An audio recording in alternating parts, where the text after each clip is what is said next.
Now, ang tanong ko kay Dr. Giselle, pakinggan niyo po 'yun, kung napakinggan niyo 'yan isulat niyo, para mayroon kayong guide. Ano yung pangunahing sanhi ng high blood pressure? Oh, sige again, i-explain niya kung kinakailangan gumawa kayo ng paraan na mayroon kayong notebook, balik-balikan niyo 'yun. Ito para magsilbing reminder, Dr. Giselle. Go ahead po. Yan. Opo, so yung sanhi ng alta presyon, hypertension, or high blood, dapat po nating tatandaan, laging tatandaan, ito po ay maraming factors po. Parang interplay, parang napakarami pong na nagkokos, or ibig sabihin hindi lang siya isang reason lang. So maraming dahilan po na pwedeng nag-overlap sila, nagsama-sama, kaya po tataas ang blood pressure natin. Pwede pong related siya sa behavior natin, sa environment, yung nasa paligid po natin. Halimbawa po, yung air pollution, nakaka-contribute siya na tumataas ang BP.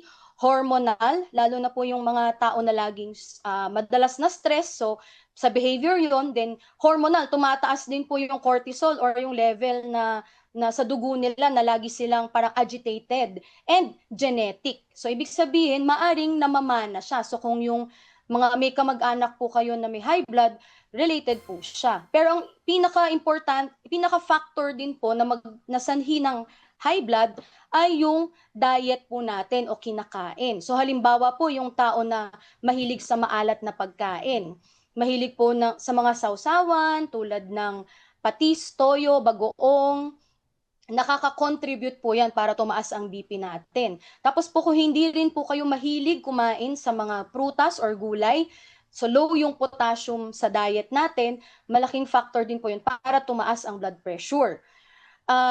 Yung mga nainom ng alak, no, kung meron pong nakikinig sa atin na mahilig uminom ng alak, nakaka-contribute din po yun na natataas ang blood pressure. Ito po yung mga dietary factors. Yung mga non-dietary factors, yung wala tayong magagawa, yung genetic po.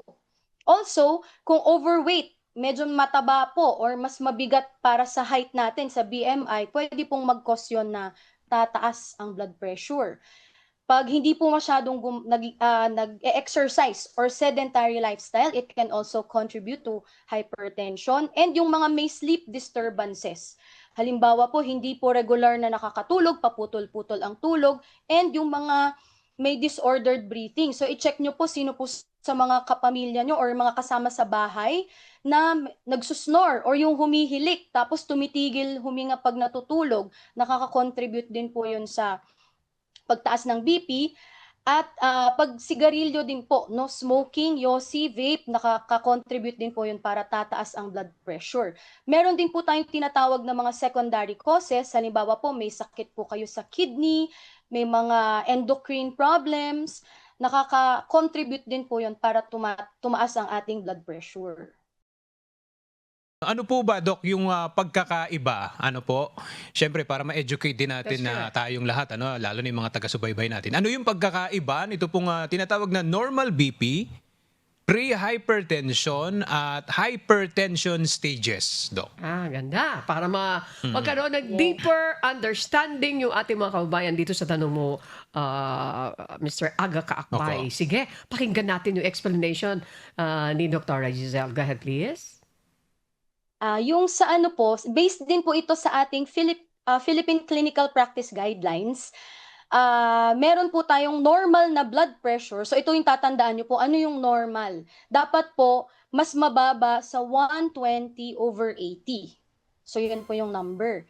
And then, yung pre-hypertension or borderline blood pressure po is 120/130/80 to 89 millimeter mercury.